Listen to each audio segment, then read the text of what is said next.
চলুন ভিন্ন স্বাদের একটি রেসিপি শেয়ার করি আপনাদের সঙ্গে। প্রথমে কিছু বাদাম শুকনো কড়াইতে ভেজে খোসাগুলো ছাড়িয়ে রেখে দেবো। এবার একটু পোস্ত আর সর্ষে প্রথমে মিক্সির জারে শুকনো ঘুরিয়ে গুঁড়ো করে নেব।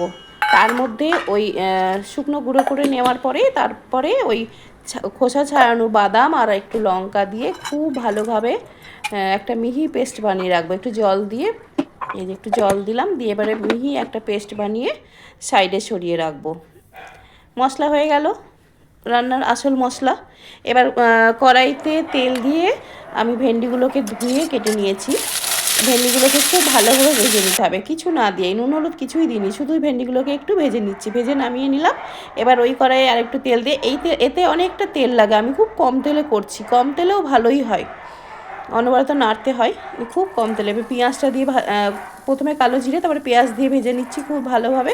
তার মধ্যে টমেটোও দিয়ে নিলাম, টমেটোটাও খুব ভালোভাবে নেড়ে নিয়ে এবার এরপরে আস্তে আস্তে রুটিন মশলা যেগুলো আমাদের রেগুলার রান্নাঘরে থাকে, নুন, হলুদ, তারপরে একটুখানি কালারের জন্য লঙ্কার গুঁড়ো, এটা ঝাল হবে না, এটা কাশ্মীরি লঙ্কার গুঁড়ো, একটু কালারের জন্য। এবারে সব মশলাগুলো দিয়ে খুব ভালোভাবে নাড়াচাড়া করে নিতে হবে। খুব ভালোভাবে নাড়াচাড়া করা হয়ে গেলে এর মধ্যে 2 চামচ মতন একদম পিওর বেসন, ছোলার বেসন, 2 চামচ, বেশি না, খুব বেশি নয়, মাত্র 2 চামচ দিয়েছি, যেহেতু আমার যার যতটা পরিমাণ সে সেরকমভাবে দেবে। এই যে বেসনটাকেও মশলার সঙ্গে খুব ভালোভাবে মিশিয়ে নিচ্ছি। খুব সুন্দরভাবে মিশে গেলে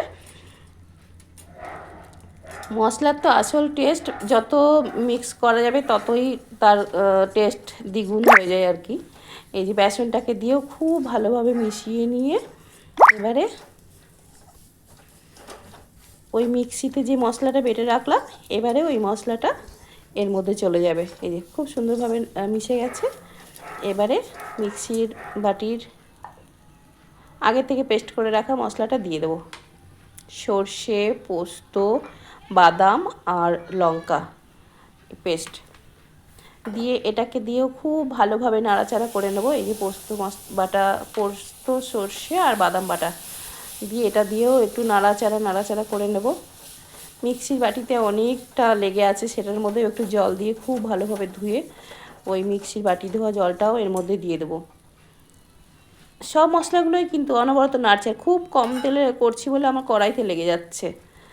এই যে মিক্সি ধুয়ে বাটিটা জলটাও দিয়ে নিচ্ছি, মানে এক দানাও পোস্ত ফেলা যাবে না, পোস্তর দাম প্রচুর।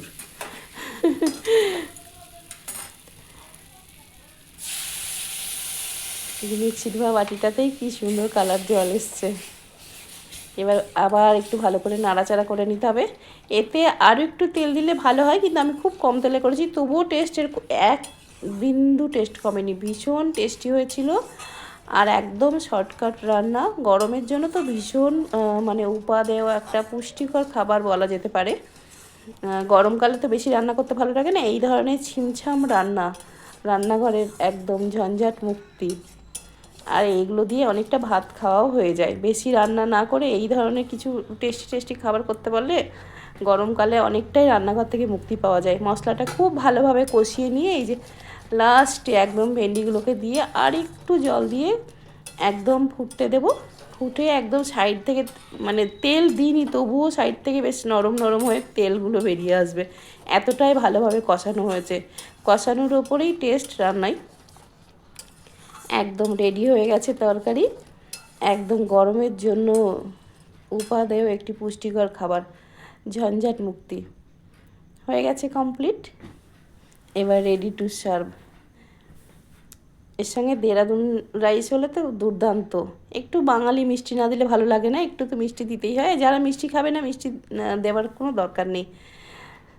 রেডি।